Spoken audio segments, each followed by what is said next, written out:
this is just extraordinary. I don't think I ever expected to hear of such a discovery at all.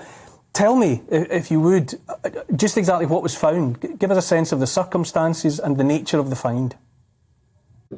Well, as you probably know, most of the archaeology in this country nowadays is done under the planning system that a developer wants to build a new housing estate or something like that.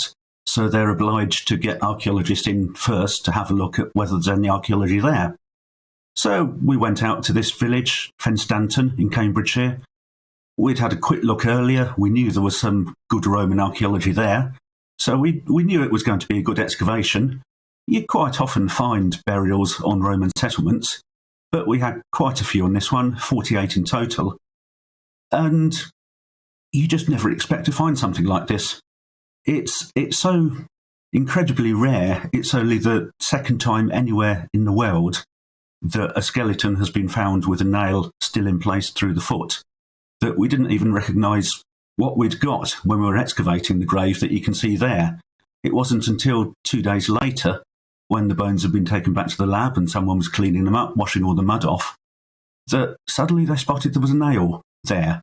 It was only a very short nail, which is why it wasn't spotted. You can see there it was protruding 1 centimetre, 2 centimetres at most on either side of the bone, covered in mud.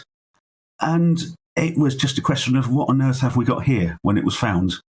We started looking on Google. I mean, crucifixion is so ingrained in the public consciousness through history and Christianity in particular that I personally just assumed there must have been lots of examples of it found before. And we were looking through on Google and, well, there's one from Israel in 1968 and there isn't anything else. What's going on here? And it was only then that we started realising how extremely rare this was. And we dug the site in 2017.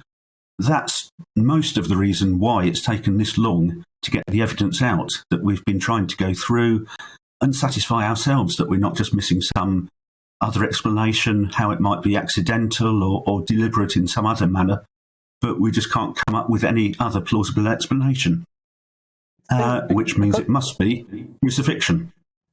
Because of the image that we all have in our heads of a crucifixion, was there no evidence of a similar wound to the other foot or to either of the hands or forearms? Well, the thing is that the image we have of crucifixion through Christianity, that's very much atypical. Nails through the body, generally speaking, wouldn't have borne the weight of the individual. So it was far more common for people just to be tied to a cross. The nail, as in this case, wasn't about bearing the person's weight. It was just to make them fixed on the cross, stop them wriggling around, trying to put themselves in a slightly less uncomfortable position.